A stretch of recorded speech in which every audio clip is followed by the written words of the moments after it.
Hello and welcome to our last Fidelity Live CIO Outlook for the year. I'm Carsten Röhmheld, Capital Market Strategist, and I'll be guiding us through what 2025 has in store for the investment world. US elections are finally behind us and capital markets are grappling with the possible consequences. While optimism for US equity markets is dominating the picture as we speak, fears of an inflationary impact from trade tariffs have started to spook the bond market, thus putting more pressure on the Fed to calibrate interest rates accordingly. Europe, on the other hand, is not only struggling economically, but also politically, with France and Germany effectively without functioning governments. There is mounting pressure on the ECB to accelerate the rate-cutting cycle, therefore possibly increasing the divergence to the US even more. Finally, China seems to be the wild card. While there was an obvious increase in stimulative measures in September, there are still hopes for a more forceful approach following Trump's election in order to offset trade risks and address the weakness in domestic consumption. As always, plenty to talk about with my esteemed speakers. I'm joined by Niamh Brodie-Machura, CIO Equities, Mike Riddell, a portfolio manager in the Global Fixed Income team, and Salman Ahmed, Global Head of Macro and Strategic Asset Allocation. Thank you all for joining us today. Before we start, just a reminder that you can use the Q&A function to ask any questions you may have throughout the discussion. That's it for the housekeeping. Now let's kick it off with a macro backdrop. Salman, over to you. Thank you very much, Carsten, and good morning, good afternoon, everyone. So I'm going to share with you how we are seeing the global macro world as we move into 2025. As the regular readers and followers may know about our scenario grid, which we have been using to calibrate the different outcomes of the developed market economies over the last 2 years. But this year we have been focused on US specifically because obviously the divergence is at play, as Carsten mentioned in his introductory remarks. And I'll also share some thoughts on Europe, where the divergence within countries is likely to be important factors as well. And then I'll wrap up my comments on China. So as we stand right now and looking into 2025, we think that reflation is the base case for the US economy, as Trump policies, especially with the extension of the tax cuts, additional tax cuts potentially, are likely to create another fiscal-led stimulus to an economy which is doing quite well. So US GDP growth tracking around 3% already in terms of real growth. So we are likely to see further potential uplift to that number. But at the same time, what is different compared to 2024 is that inflation risks are likely to be tilted to the upside once again.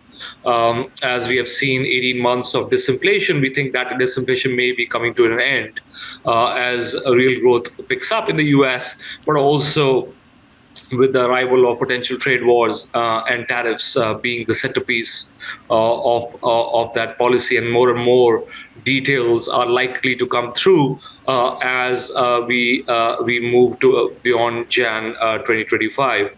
But what we can tell right now, based on the information flow which is coming through, is that tariffs are likely to be an important policy tool, although the final shape and form of that deployment remains a big uncertainty.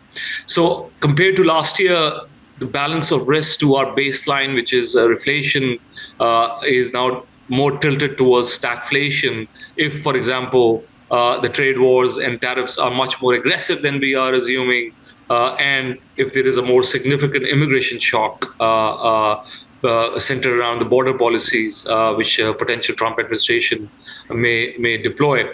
So those are two main big unknowns into 2025. But equally, they can surprise to the positive side if trade wars, for example, are much more moderate. There is much more room for negotiation. Already, we are seeing signs of that with Canada and US negotiation kicking off already, even before Trump administration has come into play. So cyclical recession for us is a much more lower probability than we started 2024, as we think that the initial burst or boost to growth may come through from easier fiscal And if cyclical recession does come through as a baseline, as we move towards further end of 2025, that may be more driven by what the Fed policy response may be to this, another additional fiscal easing, and of course any inflation side shocks which may come through tariffs and immigration. If I go to the next slide, I just wanted to share with you a little bit on the medium term, outlook as we think about the global macro landscape.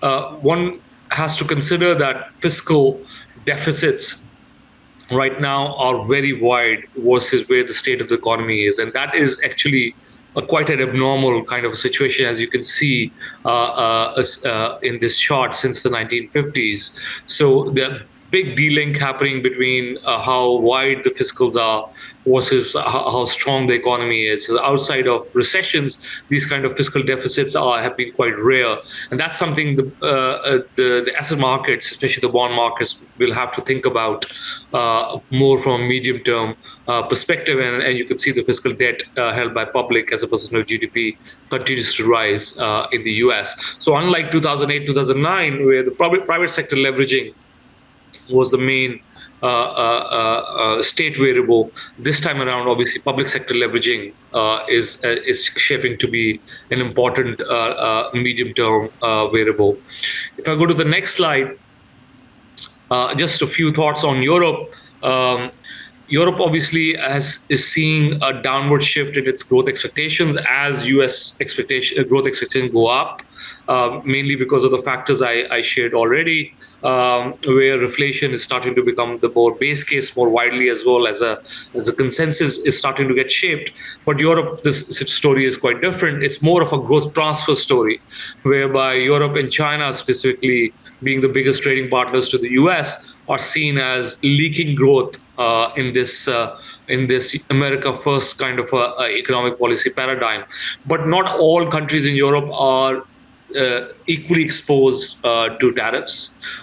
Germany, Sweden, and Switzerland, for example, are much more exposed given their manufacturing centricity versus more services-oriented economies like Spain, Italy, and UK to a certain extent. So it's not a uniform story, but also the implementation of those tariffs, whether they are a negotiation tool, and how long or permanent these tariffs are going to be important for the outlook for Europe, and can generate a positive surprise if in the end you start to get more negotiation-driven implementation of these policies, which are more moderate compared to the rhetoric currently. But certainly, exposure of Europe to this changing paradigm is a very significant one. Political risk in Europe have also gone up, with France and Germany, being exposed to that directly. But ultimately, we think that the ECB will have to cut rates more in this environment, and our baseline has been shifted since the election in the US to 1.5% terminal rate rather than near 2% prior. And if I go to the next slide, on China, just to wrap up some comments there. So again, we see the three main scenarios for China. We are still in that control stabilization camp, even though trade war risks have risen in China. But what has also changed is the policy pivot since September is also starting to take shape. You saw a reinforcement of that pivot with the Politburo meeting. We're likely to see more details coming through with the Central Economic Working Conference later this week. But all in all, more signal towards more monetary policy easing, more directed and more forceful signs of support for equity and property market, and then a pivot towards domestic demand. Now, what are the details of that still remain to be sorted out. And devil is going to be in the details. But certainly, China seems more aware and prepared this time around to a potential trade war than it was last time around, and that policy pivot is going to be important in our view to offset those negative growth shocks which may come through with the aggressive use of trade policy. And overall, the risk to China is obviously a more serious slowdown if the policy stimulus support, especially on the fiscal side, is not as strong as we are calibrating currently. But there's a lot more details yet to come on that front. But versus Europe, we do think that China seems more prepared, and the pivot on fiscal policy is much more clearer than is the case in Europe currently. So that's, in a nutshell, our key views on the three major regions. But a year of divergence, a year of growth transfers, and a year where inflation, for example, in the US still faces upside risk, whilst other countries which may be at the receiving end of that policies from the US may see both negative growth potentially and negative inflation shocks. So with that, let me hand the floor back to Carsten. Thank you. Thank you very much, Salman. Maybe one or two follow-up questions. The first one regarding China. There's been an announcement in the last few days that next year fiscal and monetary policy might be even more forcefully, and maybe they are starting just until Trump is in office to see what kind of effective measures he's going to put in. Is that a realistic scenario that could put China on a more positive trajectory for the next year with regards to the trade policies? So I think, firstly, our view is that they may still stick to the around 5% growth target, and they may use the policy arsenal more forcefully, as you said, to achieve that and to offset more directly any kind of negative growth shock which may come from the trade side of things. So that will be in itself a positive surprise. So if they are able to stabilize growth with policy support and offset some of those negative forces, and that's where the risk also comes into play, which is that policy is not forceful enough. We have to be cautious here because we have seen indications of these pivots before, and devil is going to be in the detail. But certainly this time around, there's a more sustained communication going on, much more specific details starting to trickle through. But I think the more elaborate plan is likely to come through once the new US administration is in place, and there's more clarity on what kind of tariff regime we are looking at. And coming back to the divergence between the US and Europe, what could that mean for rate policy for the central banks? Where could rates ultimately end in the US and in Europe with increasing interest rate differentials, so to speak? And could that be actually a push for Europe with a lot lower interest rates, making it easier for them in the export markets, for example? How do you see this ending up for the US being maybe more more hawkish on rate policy while Europe is more dovish? So if you look at the growth expectation trajectory, that would be the direction of travel.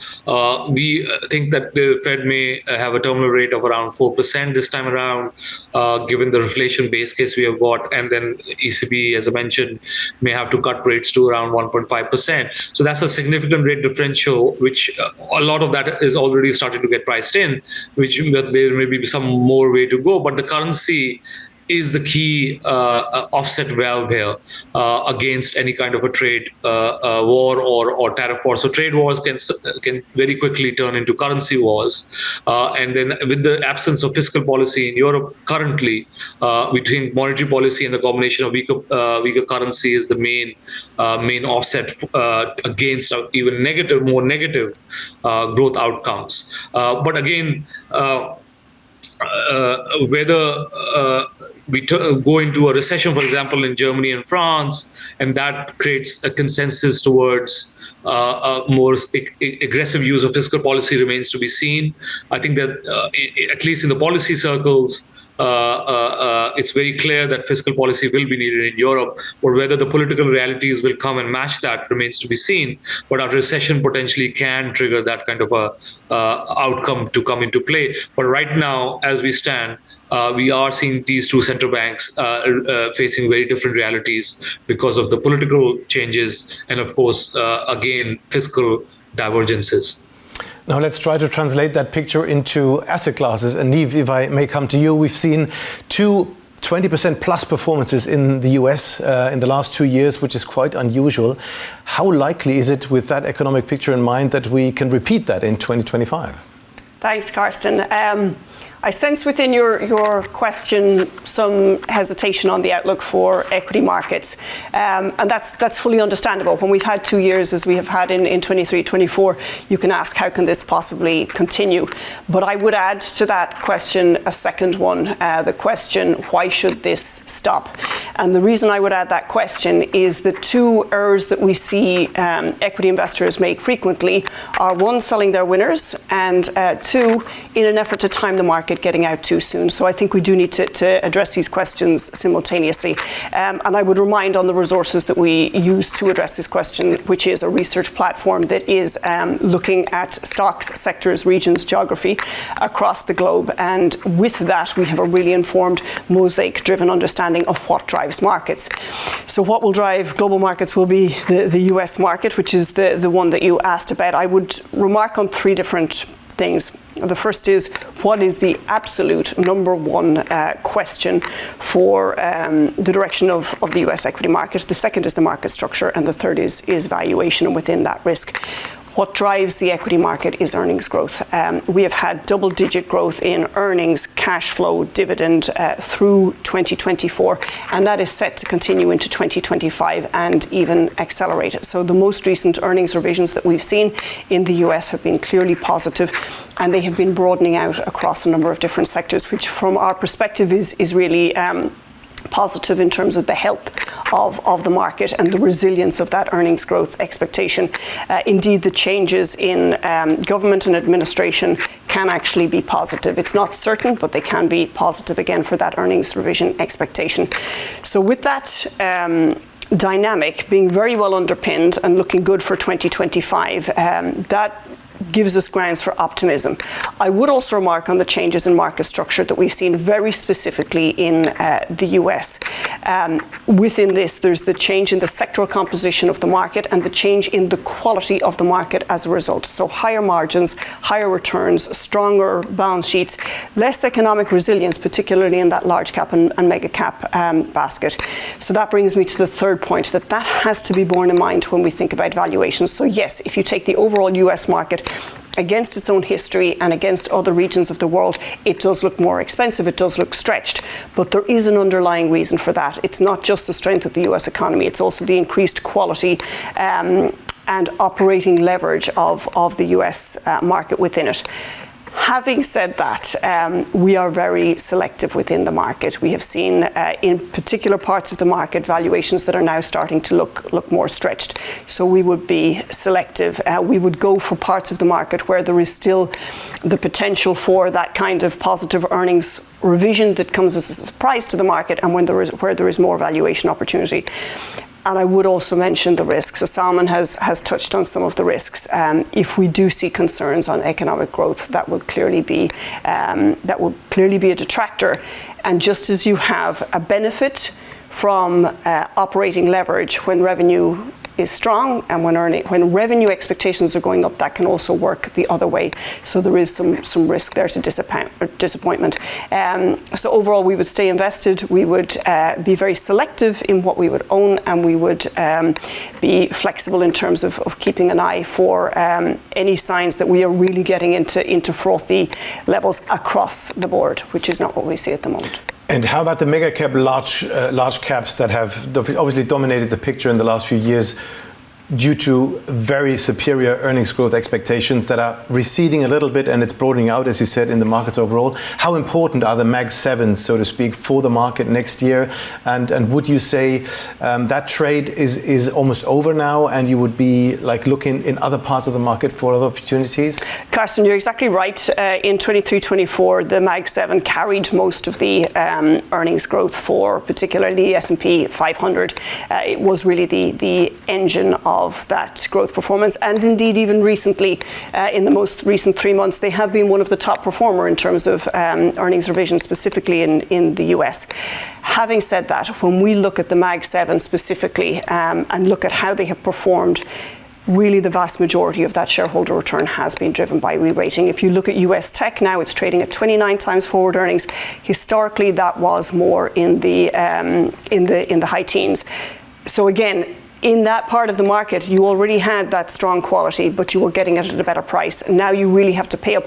It means that you're paying for many years' earnings growth in advance. You really need to have strong conviction that they're going to deliver that it's going to come through, that there might be some opportunity even for surprise there.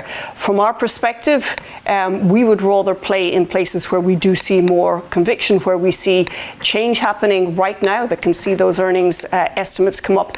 The ones that would come to mind would be industrials is the clearest example, where they can benefit from reshoring, benefit from fiscal stimulus, and where in areas like cap goods the valuations still look very reasonable. Financials also can benefit from a pro-business approach in the US. They benefit from economic growth. We are not concerned about the credit cycle for banks, and the valuations look attractive. And finally, on the consumer side, in specifically the US, it has been the higher end consumer that has been supporting the market there. If that is to broaden out across the consumer base, you can see those sectors perform.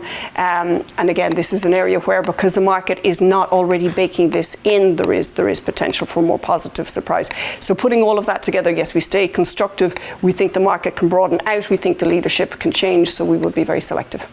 That sounds very good. We'll come back to that. But Mike, let me introduce you, and thank you for stepping in for Steve, who couldn't make it today because he's out sick. So thank you very much for being here. But one of the risks, obviously, is the rate picture next year, and that rates may be higher in the US due to stronger inflationary push due to the trade tariffs. What is realistic in terms of inflation expectations next year? What could be the reaction in terms of the Fed, and what could be the rate picture that might distort some of the things that we've said right now? There's still a lot of uncertainty about exactly what those tariffs will be. So at the extreme, if Trump does what he threatened to do, which is put maybe 60 or 70% tariffs on China, maybe 20% on Europe and much of the rest of the world, then that would cause US inflation to be about 1.5 percentage points higher. Although it's worth saying that doesn't mean 1.5% every year. It would just be a one-off from when those tariffs are imposed. But nevertheless, that is obviously a huge jump in inflation, and the Fed will not look through that. The Fed will have to accommodate the higher inflation numbers that they'll obviously get. I think it's worth pointing out what the markets are pricing in. So if you look at US inflation markets at the moment, they're suggesting that US CPI would be about 2.6% next year and about 2.4, 2.5% the year after, which equates to core PCE, which is the Fed's target, to be about 0.3 below that. So you're looking at 2.3, 2.2. So the market is saying actually that Trump presumably won't follow through and everything that he's been threatening. In terms of how the central banks and the Fed react to this, obviously the Fed doesn't just care about inflation, and particularly a one-off hit to inflation, but it cares about growth. So I think you have to also frame inflation not just in tariffs, which everyone's focused on right now, but also the demand side, the supply side. And there's no question that US growth has been incredibly strong for a number of years now. Okay, it had a blip in August and September, but if we look at GDP Now trackers, Atlanta Fed has got a well-known one, that you're looking at US growth at the moment running at around 3.3%. So if you have inflation above target for a year or two, which is what markets are implying, which I think is probably right, and you have growth which by almost all measures is above long-term trend and productive potential for the US, then I think the Fed has a problem with easing. That said, we have seen a huge repricing of what the market thinks the Fed is going to do, and the Fed itself is obviously changing its narrative right now. I mean, you only have to go back to August, when, which wasn't very long ago, when the market was pricing in an intra-meeting cut because equities had fallen, 10%. And we had 7 or 8 cuts priced in at that point. We've since had a 50 basis point cut. We're likely to get another cut this month. But the market's now only pricing in a couple of cuts in the first half of next year, with one additional cut second half of next year. So there has been a huge repricing of what the Fed will do. I suspect that they will cut rates in December. I think they'll probably pause as things stand at the moment in January, and then we'll see from there. Mm-hmm. But I think that absolutely, what Trump says, and again, we're only getting bits and pieces at the moment about what he'll actually do, but that's going to determine what happens next year.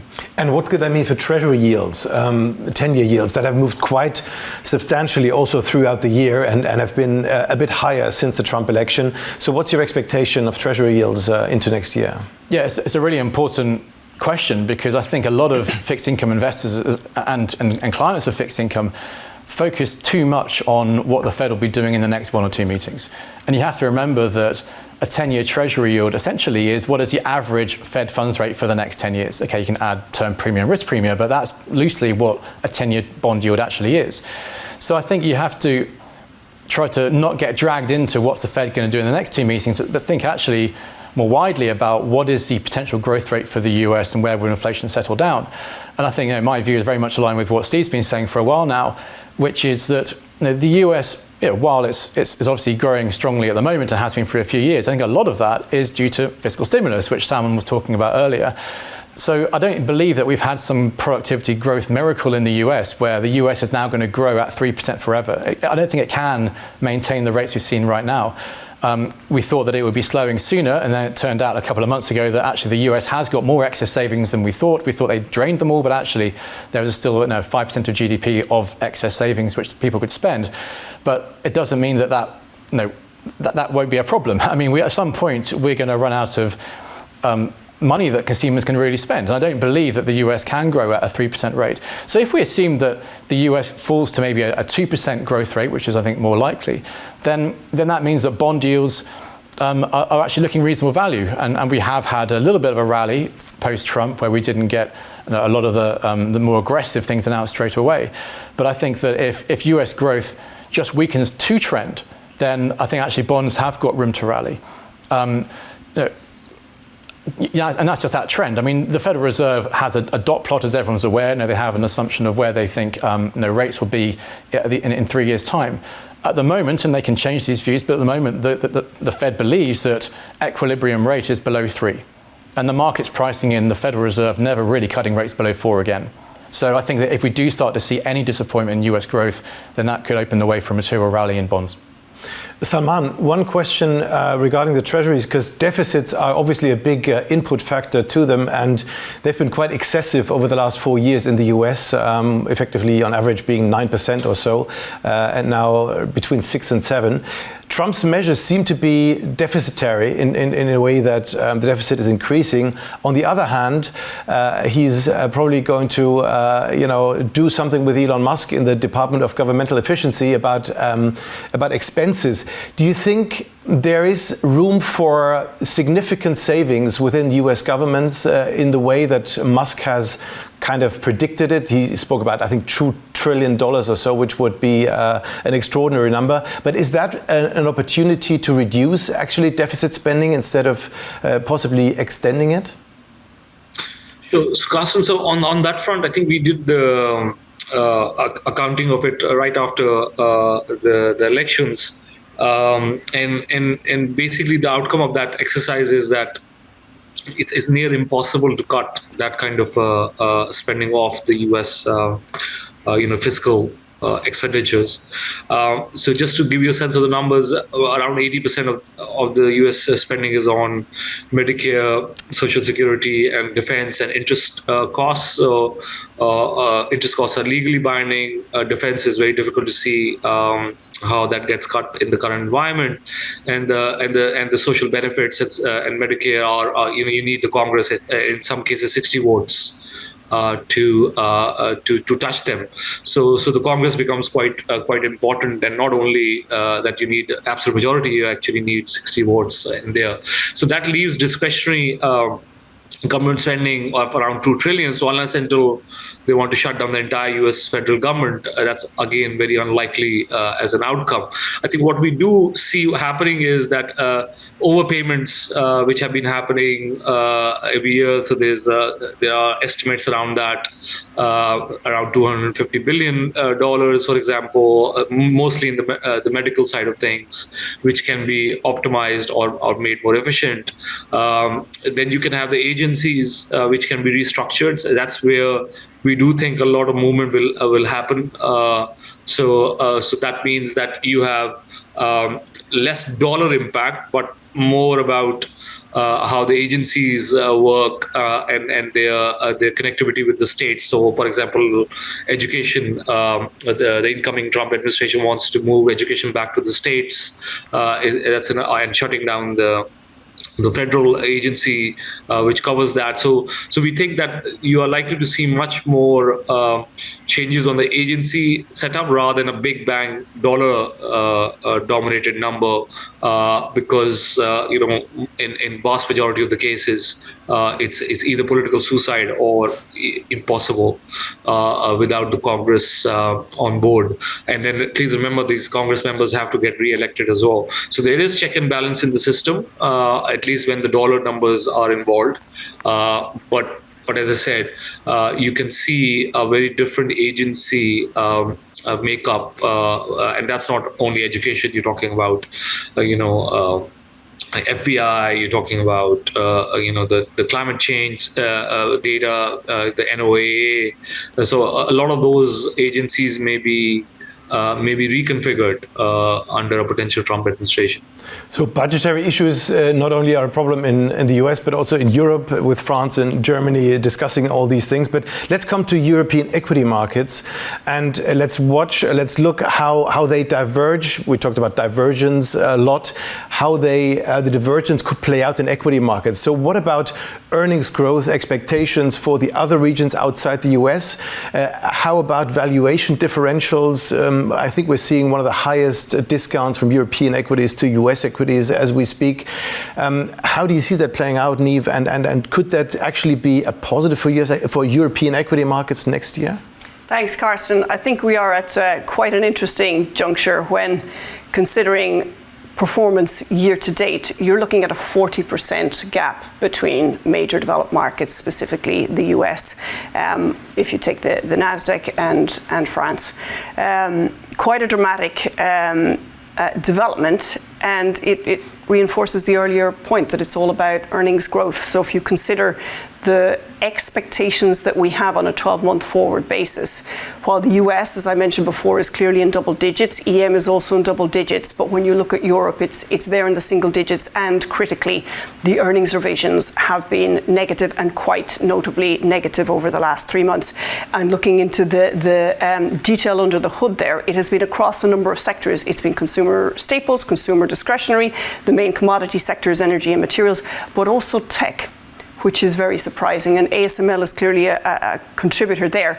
But it reminds of the point that while in the US you have many companies, you have breadth across multiple sectors, their investors have confidence that the earnings growth can actually be delivered and come through. While in Europe, because of these changes, these developments, there is a lot more uncertainty on that. And then let's look at the backdrop, the environment that we're looking into for 2025. We've got economic uncertainty. We've got the potential of interest rate cuts for the wrong reason. It's basically about trying to invigorate growth. The two things are clearly connected. We've got a lot of political uncertainty. We have the ongoing issues of lack of cohesion in terms of policy response when you have Make America Great on one side and Asia that's making massive bounds from a competitive and productivity perspective on the other side. The productivity issues, and frankly, when we look across Europe, there is a gap relative to major regions of the world in terms of that creative destruction and innovative spirit, which is critical when you think about the upside potential in equity markets. So these are challenges, but there is a but that comes with this, which is that unlike the US markets, the European markets are trading much more in line with their historic averages.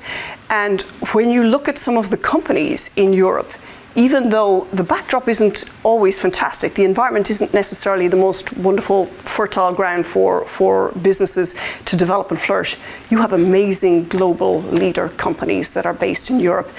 And our investors look across the entire globe and they see very big differences in valuations for companies with a similar geographic footprint on the ground, with a similar quality, because of where they're listed. Because again, in Europe, investors are not willing to pay forward for that earnings growth expectations. So actually within this, we do see opportunity, but it is critical to be selective, and we do really think an active approach can make a very big difference here. One other market we like is Japan. What about Japanese equities? It seems earnings growth is not particularly exciting in Japan. So what are the drivers for Japanese equity markets next year? Thanks, Carsten. So this is a relative question. So when you compare to the US, obviously Japan is not that strong, but it's 8-9%, which is not bad, particularly given that Japan, like Europe, is trading more in line with its own history rather than at a more elevated level. So you're looking at about 14 times, which is decent value. Japan does not have the economic backdrop of the US. It does not have that particular singularity of the development that we're seeing in the tech and comms sectors. What it does have is a really interesting self-help story, which normally we would apply to a single stock, but I do think it is appropriate to apply it to the Japanese market now. This is a multi-year development that we don't think is played out. You can already see it in the hard numbers. The return on equity in Japanese equities has gone from single digits, low single digits, up towards the high single digit, and this is a function of corporate governance reform, pressure on profitability that is coming across the system with pricing power coming through, but also management teams, frankly, much more focused on it, and also on capital allocation. So we're seeing corporate buybacks increasing. We think this is going to continue. We think domestically focused companies can continue to push this through. Therefore, that earnings growth, we have conviction that can come through and it can continue to drive the market forward. Again, here we would be selective. It's not without risk. There is a different monetary policy backdrop to in other parts of the world. But at the moment, with consumer spending looking robust, with inflation under control, we think the backdrop is supportive.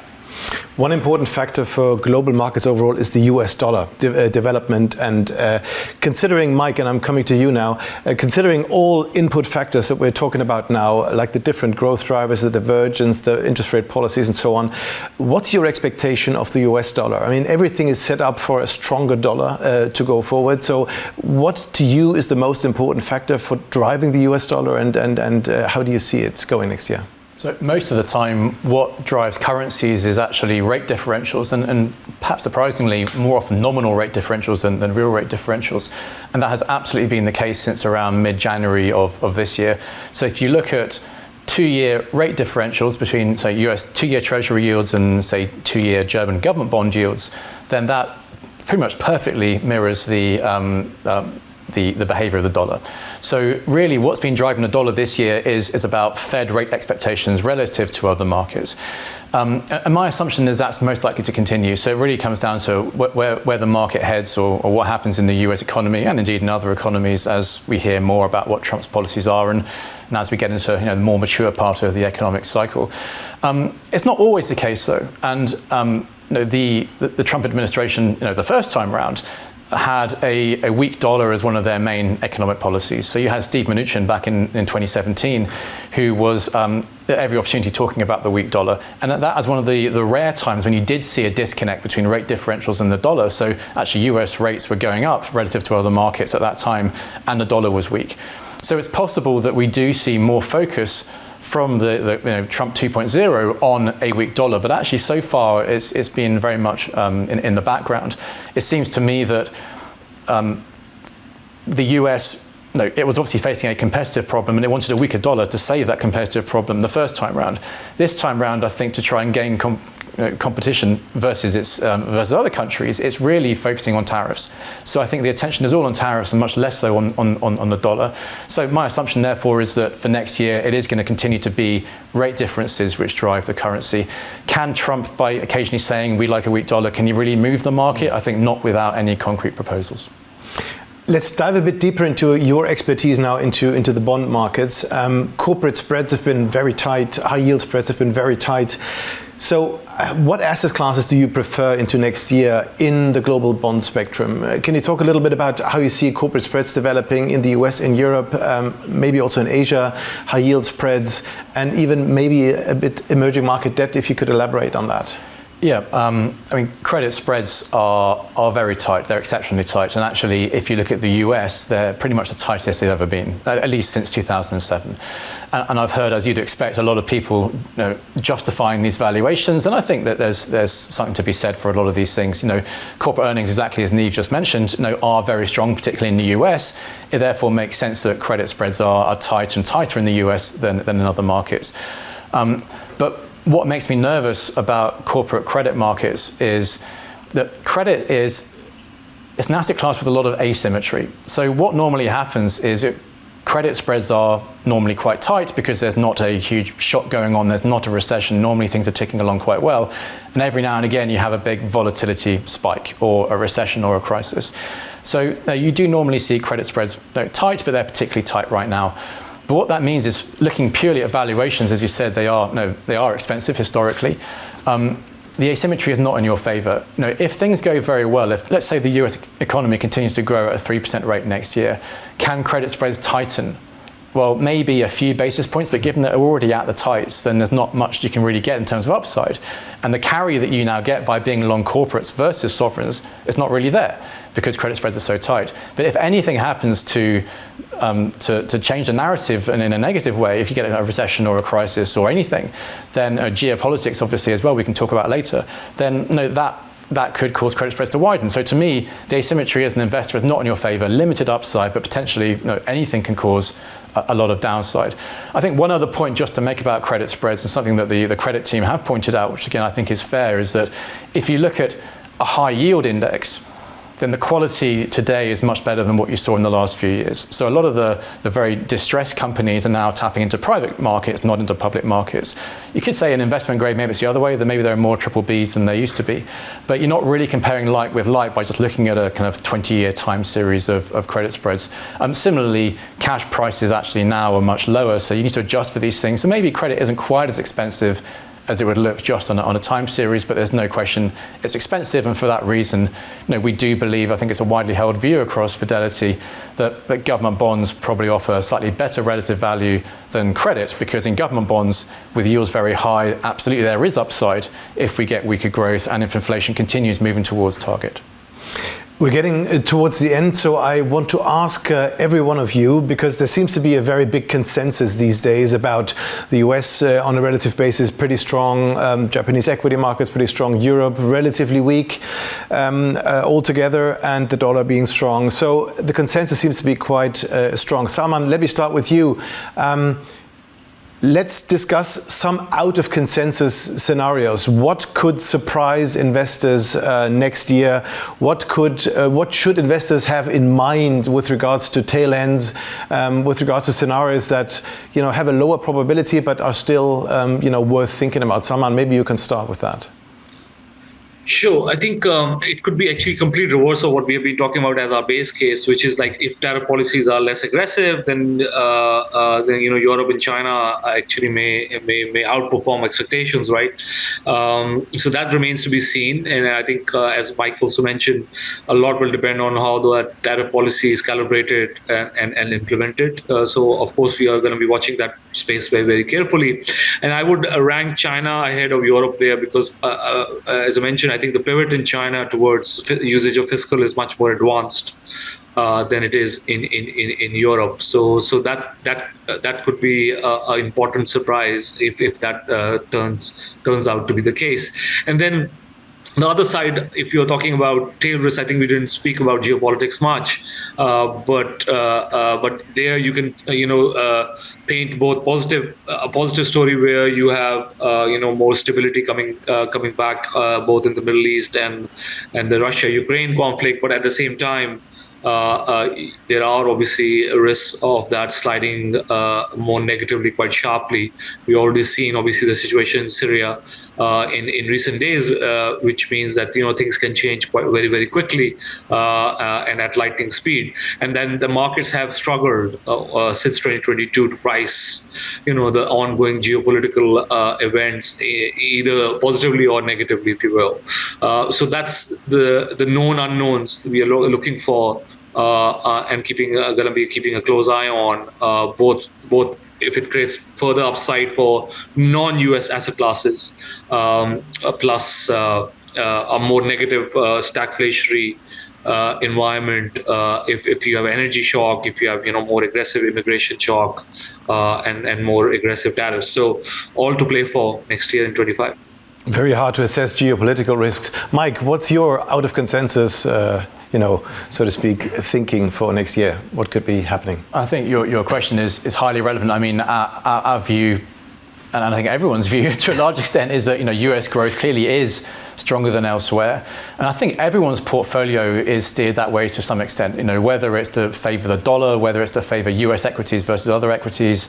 In bonds, it's maybe to avoid treasuries and favor other bond markets. So I think everyone's portfolios are pointed towards US exceptionalism, which is clearly the big theme that we've seen in the last few months in particular, but also to say the last 2 or 3 years.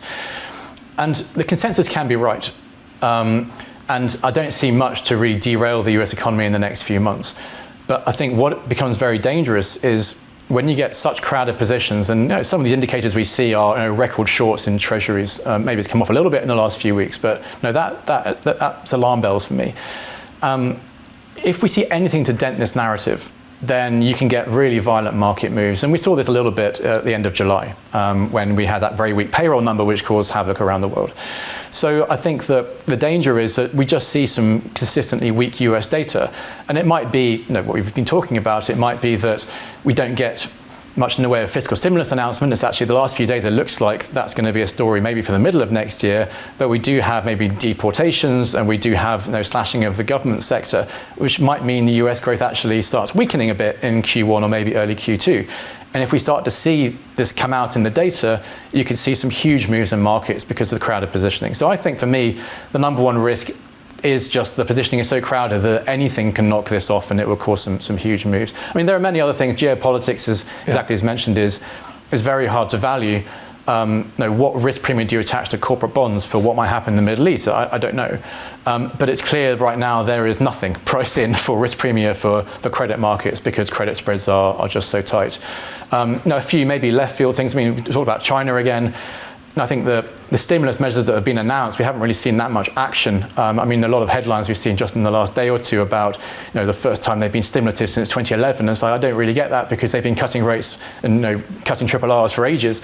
So I don't think that it's quite as big a thing as people are focusing on at the moment. And I think you might just find that China structurally has got much weaker growth than we think now, and certainly obviously than we thought a few years ago. That's a risk. And then even somewhere in Japan. It wasn't very long ago we had SVB, we had the banking crisis in the US, regional banks in the beginning of 2023. The main cause of that was you had a lot of bonds held on banks' portfolios, which were held to maturity. And that's fine unless you have to sell those before maturity. And JGBs have yielded nothing for a very, very long time. Suddenly JGB yields are actually above German bond yields. And actually even above Chinese bond yields as well recently. So there are a lot of unrealized losses. It may be that we never see these as not a problem, but just if there are any problems within the banking sector, which doesn't sound like they're going to be imminently, but that's just a risk I think people aren't focusing on at all at the moment. Niamh, what is your surprise for 2025 possibly? I would focus most on the most underappreciated opportunity that I see on markets, if that's okay, Carsten, which is income and dividend focused strategies within equities. There are 3 reasons for that. The first is that with strategies like that, you keep exposure to the equity market, you keep exposure to that dynamic corporate earnings engine. But intrinsic within an income or a dividend focused strategy, you have selectivity. You're focusing on cash flow, you're focusing on dividend yield. Therefore, by its very nature, you're avoiding paying in advance for earnings growth, and you're avoiding stretched valuations. And the third reason, and this is reflecting on Mike's point about corporate yields coming right in, here you get yield, but your symmetry is much more attractive because you keep that upside opportunity as well as having some yield coming in regularly. So from my perspective, we like income strategies and dividend strategies across different regions. Thanks very much, Niamh. Some things to really think about. Well, I'm afraid that's all we have time for. Thanks a lot to our speakers for their valuable contributions, and thanks to you all for joining today. A recording of this discussion and a summary will be available on your local Fidelity website over the coming days. A broader suite of Outlook 2025 content is now available from our investment team, so please do reach out to your local representatives if you would access to that or have further questions.